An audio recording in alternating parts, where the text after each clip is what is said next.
think about it. Everybody was missing on the map. You have to think, who's there? Enoch! Implosion on 3! A full dive in the back! What a set! Brusco falling as well! And now it's Sutsujin looking for the cleanup. Rins with a flicker forward. Kirk brought up, slammed down to the ground for Enoch to take. Able to find Brusco in the bush. Rins with the Crimson Beacon. Sony Super Prince away. Sutsujin gets rid of the Lord.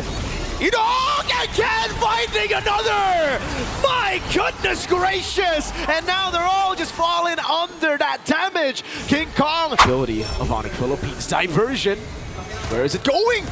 Toy! Oh my god, that damage! With nature saving Toy. But look at the shot coming down in the back line as well. Toy caught in the back spot as he buys the Rose Gold Meteor. Brusco taken down. Rins jumping to the back over to Kelra. Look at King Kong coming back at it one more time as Siren will fall. Too sad, but it's true. Because, yeah, what else, right? What else? Yeah, it's either Claude or Bruno, really. Unless they want to pull a Marco and go 1-1, but there's already a Hayabusa in place so that the... Get into the land of Dawn. The Kingdom versus the Super Fam. It's Onic PH versus RRQ. Did I just see Papara Supermassive players celebrating with the Sonics there in the building? They were there. They were there. They're supporting, clearly, Onic Philippine fans as well here. And this is the advantage you have when you have the Jawhead, man. The Hayabusa, who should lose out in clear speed, isn't a loss anymore. Like, you actually clear faster with the help of the Jawhead. He's a great leasher. Brusco keeping tabs on Enoch. Mano y mano. But this does open up the Little Wanderer because look, Sutsujin knows that King Kong's a little slower, so he's like, hey, I'm gonna get this first. Taking a look at it, no Season Hunter this time for Brusco on the Jawhead. It's going to be to pull yourself together and thrill. So just more damage overall. In this matchup, we saw it just earlier, Dyron versus Kirk. It was Kirk on the Phoveus, now it's Dyron. It's a switcheroo. Let's see who has more impact on the Phoveus and the Hylos, right? Because game one, it was definitely the Phoveus winning. How about this gold lane matchup, the Granger versus the Claude? Oh wow, Toy actually goes for the flicker. All right, so he's trusting in his mechanics, his instincts a little more than what I would care for. Again, I would err on the side of caution. Same. I do the same, especially up against this very scary composition when it comes to CC. Yes, you will be able to flicker out the unstoppable force, but if it's chained together with other CC, it'll be very dangerous, my friend. And even, again, I guess he's thinking that he wants to flicker out of the Shadow Kill. That's what I'm thinking about, right? In the early game, more reliable than purifying the quad Shadow. Yeah, would rather flicker into your allies to spread the damage. But that'll force RRQ HOSHI to play a certain way. Now, talking about lane to lane, the way this game has gone, it's relatively slow, 2 minutes in, no action just yet. It's Onic PH first to the pit, 3 members circling. Enoch can only watch. So it's just taking a while. Yep. It's going to go on the orange buff. Kirk is going to be shoved back over to Tyrant. He's not interested though. Gets stunned up. Rins in the back all alone. Pops in the Crimson Beacon. Will be engaged on by King Kong. Rins still able to survive now. Sutsujin jumps into the back. Doesn't have, electrifying beats. And Jusin Rins was able to pick him up back to the electrifying beats. Oh, all the way in the center of the map. They collapse onto Onic. 2 down already. Kirk and King Kong. It's all Kingdom, baby. That ejector might have just played into his demise. Brusco, taken down, but Super Prince gets a double with that yin-yang reaction. A smooth operator, the monster mage is, but he could not take out the key members of RRQ HOSHI to slow down the turtle take. The Kingdom take the first major neutral. Wow. It looked so one-sided, and then Super Prince said, nah, I'm gonna get a few trades in, an instant double, as he just waited in the bush for that ambush. But again, we have to acknowledge the fact that when you have to play in the paint, when it's all in AoE, just these little skirmishes, RRQ HOSHI are at an advantage. Even when eventually Toy joins, Onic PH don't want to fight like that. So it's all about priority, and RRQ HOSHI, despite Onic being the first to the scene, were out of their breath. It was all initiative for RRQ, so that's one thing RRQ drafted into. We just have to consider how they use that for the gold lane. What a bait, though, again, for Rins. He Crimson Beacon very early. Hold up, another shove over to Kirk. All inning onto the horse. Revitalize used up, brought back again. The horse stays alive. Kirk refuses to take that lion down. So far, RRQ HOSHI are putting the pressure where it's necessary. Again, they know that they have a lead. 500 leading up to more at 4 minutes. How does Onic PH thread the needle here? How do they say, hey, we have to win somewhere, and where is that besides the gold lane? I don't think they're in any rush. They can wait for, again, the mid-game. Later on, King Kong will hit his power spike. I think everybody will hit their power spike. And then they can utilize the diversion to create an angle of an attack up against RRQ, because right now it does seem like this front to back for RRQ is a bit too strong. They have so much CC that they can chain together, and it works. The synergy is great. Edoc gets an implosion. You get demonic force procs on everybody, and then you just see Diamond start jumping. Yep, it's an angle that none from RRQ could expect. That's the only way Onic wins from the early to mid before them power spikes. Turtle spawning, tier, lower quarter of the map, 10 seconds. Onic PH, how do they approach this? It seems like they're sending their roamers over there already. Check in. All right, Super just repositioning. Turtle's up. Turtle number 2 spawning in the game. This time RRQ with the control over it. Diamond would go for the shove. Shoulder bash over Brusco. 2 members caught in the Infernal Pursuit now. Sitsujin is on that. Now retreat from King Kai. It's shoved back by Edog. And look at the damage coming down from Toy now as Tyrant holds him away. Sitsujin gets a double. Prince knocked up, now chained down for Tyrant to get the kill under the turret. But they will give it over to Rins. The half-purple man pushing Onic to the limit. And all the members of the Super Fam are caught out of position, even underneath tier 1 in mid. That was a bad spot for Prince to be. And all they could get out of that was Dyrin. Well played. RRQ HOSHI. Again, it's the chain CC, Leo. We see a 1v1 up top, but Sitsujin is doing a good job right now. Unstoppable force coming down. That's the ejector to lock him up. King Kong gets that shutdown, only traded for a turret. So they have ways still to equalize in the game. But back to the point, Turtle 2. Dyron baited so many resources just by being there, shoving people away, that they completely forgot about Edoc's engage. Yep, the man-to-man defense led to a 3-for-1 for Edoc's ult. That was amazing. RRQ, the numbers are adding up to benefit them. The check ain't looking good. Onic PH are in the red, and they're down 1,200 gold. And no matter what they do with these diversions, it just doesn't seem to be enough. It doesn't seem to be worth it. So they're still looking for that off angle where RRQ HOSHI aren't ready to answer. Kelra, though, different story. I think oh my God! Toy just one blast away. I was saying, of all the members of Onic, Kelra's the only one who's actually living good. Shadow kill! Over the range, forcing the Crimson Beacon. Tyron, good timing on the shoulder bash, but you can see the kill pressure. This 1,000 gold lead isn't big enough to stop this kill threat from Onic Philippines. You're looking at King Kong, who's built a Hunter Strike, has a Legion Sword. Who knows what else the Beast is looking to cook up here. Securing his purple first, while Sitsujin clears up down bottom too late to protect that tier 1. And it looks like still RRQ have the advantage in this turtle pit. Sitsujin had a way to just go in towards the turret, but he had to think about it. Everybody was missing on the map. He had to think, who's there, Edog? Implosion on 3! A full dive in the back! What a set!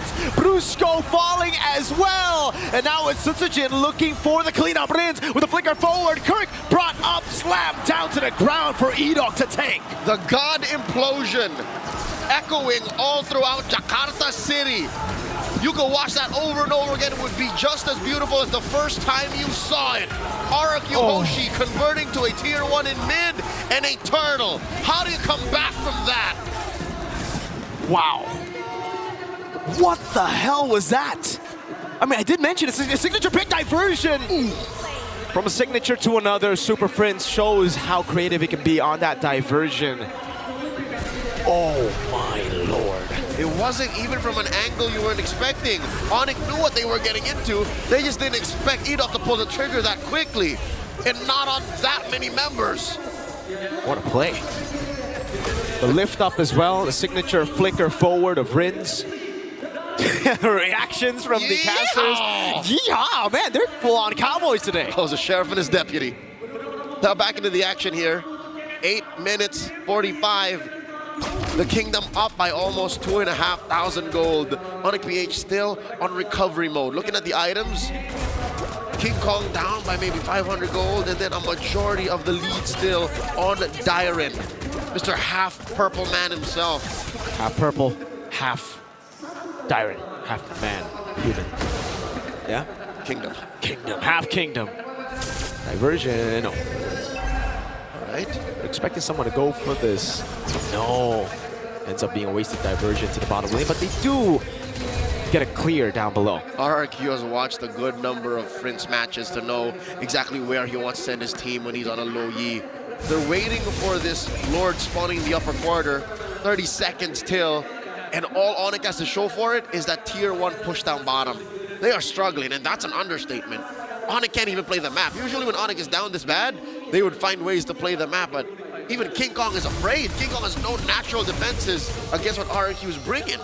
I gotta say, Leo, you know, we were talking about the drafts, and honestly, that was with me thinking there's gonna be purifies on the side of Onic Philippines. I just noticed there's no purifies here at all. That's why the EDOC play was so massive. I guess they were punished harder for trusting in their own mechanics. Again, who would flicker that close, right? Yeah. And without seeing the fight fully, would pull the trigger that quickly. So again, Onic PH may have overestimated themselves, underestimated really the mechanics of this MDL-centric squad, the new gen kingdom. Kirk's going for the chase, but will just be guided back by Rins. Look at Toy. Half HP on the Lord. Again, Darren walking up again over to Kirk. Able to find Brusco in the bush. Rins with the Crimson Beacon. Sony Super Prince away. Sutsujin gets rid of the Lord. Enoch again finding another! My goodness gracious! And now they're all just falling under that damage. King Kong, he's going to be lifted up just in a bit. Rins looking for the angle. Won't be able to do so as Kelra is able to provide cover. 3 for 1, an amazing exchange. As soon as you saw the Lord fall, you should have backed off, but still RRQ Hoshi make Onic PH taste the wrath of Edoc's Tigreal. Once more a big ticket ult, causing the map to turn red. Lord marching down bottom, a big chubby wave up top. This is a RRQ Hoshi written all over it. Edoc, you madman. 2 sets in a row. My goodness, now Rin's gonna be engaged on. Shadow Kill has the flicker out, but it's still gonna be a kill. Too many stacks on him. All right, Onic PH though, land on their feet, able to defend from that Lord relatively safely, losing nothing but that Holy Shield in mid. They still keep that Holy Shield down bottom and a tier 2 up top. Onic PH are really doing their best here. This reminds me of that defense they had in game 1. Who's to say, Mirko? What are the odds that they defend the way they did in the previous game? I think there's a chance. I mean, again, it's not as good, the clear, as a Moskov, but the Granger still does well when it comes to clearing it out, and especially considering Kelra hasn't died yet. He's still holding on to a pretty... Oh, yes. Wait, so the Sky Piercer... Oh, it was the implosion earlier. Yep. All right, so I think he might have to think about selling the Sky Piercer as we get into the later... Unless he wants to, again, bank on his ability to get kills, because I guess that's the only way to come back. A late game power spike to put up the stacks, yeah, but what? You're waiting for 3 or 4 kills from out of nowhere? RRQ Hoshi's not gonna lay down and just hand it to you. Oh no, Kirk here forced to use the glorious pathway just to run away. They knew, they had a read on Onic Philippines. They knew there was a diversion sent to the other side for sure, and that's why they decided to pull the trigger on Kirk. Wasn't enough, but great read. That's what they've been playing at the movie nights in the gaming house Just been at watching RRQ. Just watch Super Frizz diversion plays. The omniscience that Super Frizz previously had is now a worldwide fact. So now the world champions have a target on their backs, and RRQ Hoshi are looking to make him bleed here to get 1 on the board here in this best of 7. They're up by 5,000 now. This can't just be on a singular player or 2. It's across the board. Dyron. All right. So far away, but there's no Brusco to actually catch him. It'll only be risky if Brusco is within diversion. No one's going to take it, though. It's just to open up the map a bit. Oh! It is going to be King Kong who takes it, clear it up top, and go back to the quad shadow all the way back. World's longest shadow. A push. I don't know if that minion is big enough to take that turret, but at least it is some map presence that Onic PH are looking to get. It's enough. Now the conceal coming in from Brusco. What do they find? Nothing. Slow push up top too. Conceal. Burt Rins Crimson Beacon coming out. E-Dog looking for the set one more time. Able to go for the shove in the flicker, but not able to find the implosion now. That's going to be toyed with the Wind of Nature and also the Blazing Duel. Brusco stops him there. Sutsujin gets a shutdown on King Kong, but Riz is caught in the bad spot and will be taken down by Super Prince. Sutsujin over to Brusco. That's the diversion from Super Prince to give Kelra a double. 2 for 4, and Sutsujin's the only one left. He's outnumbered by the Super Fam. He's looking for Kelra. The Mercenary saves the kingdom with a kill on the God in the gold lane.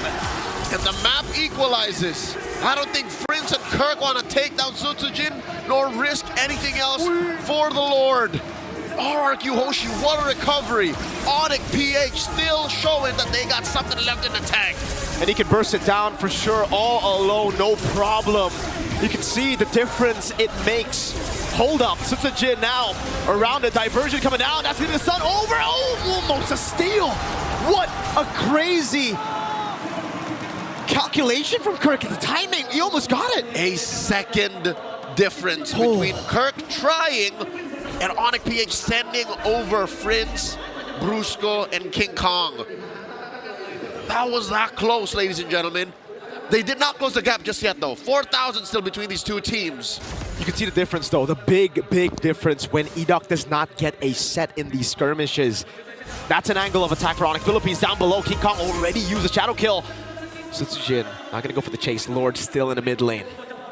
Lord pushing in.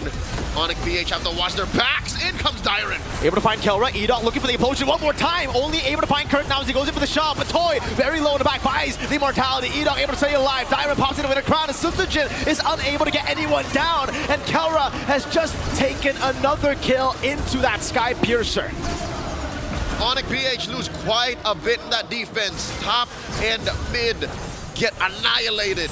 But they're still alive, still in this game. Kirk for Dyron and Rins. The E-Dog Gambit not paying off, not working as much anymore. Oh, they're going far off.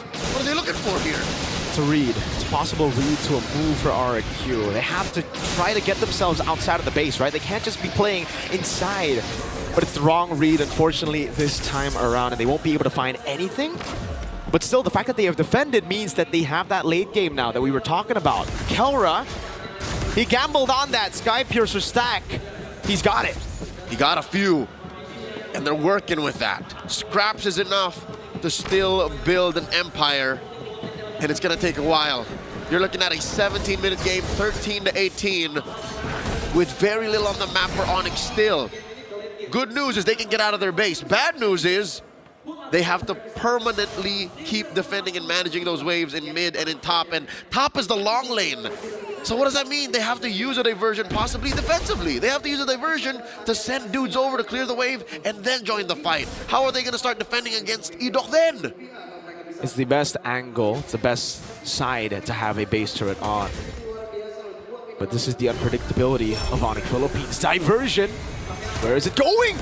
Toy in the back spot. Oh my god, that damage! Wind of Nature saving Toy, but look at the shot coming down in the back line as well. Toy caught in the back spot as he buys the Rose Gold Meteor. Brusco taken down. Rins jumping to the back over to Kelra. Look at King Kong coming back at it one more time as Siren will fall to Kelra one more time. 2 for 3. A beneficial trade for Onic PH, and now Rins and Sutsujin considering how to approach the next minute. Lord spawning in 10. The creativity of Super Prince. You can be down a whole lot of turrets.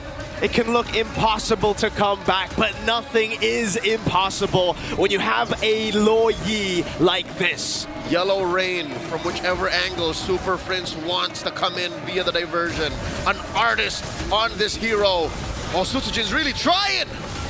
Try to go in. Oh, Kelra with the flicker forward. Kelra in 1v1 with the Rose Gold Meteor. Immortality dropped again. Kelra taken down. A mistake, but no, it was a bait. It was a distraction for the Lord to be taken by King Kong. Kelra for the Lord at this point. It's evolved. And we're not even at TikTok timers yet, so that is a calculated risk Kelra took.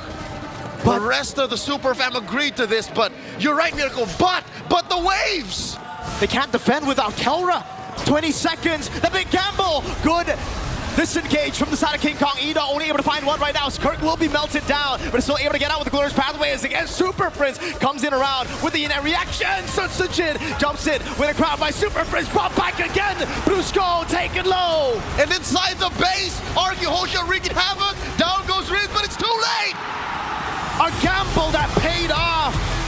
But the long-term value of RRQ just getting the kill on Kelra got them the game.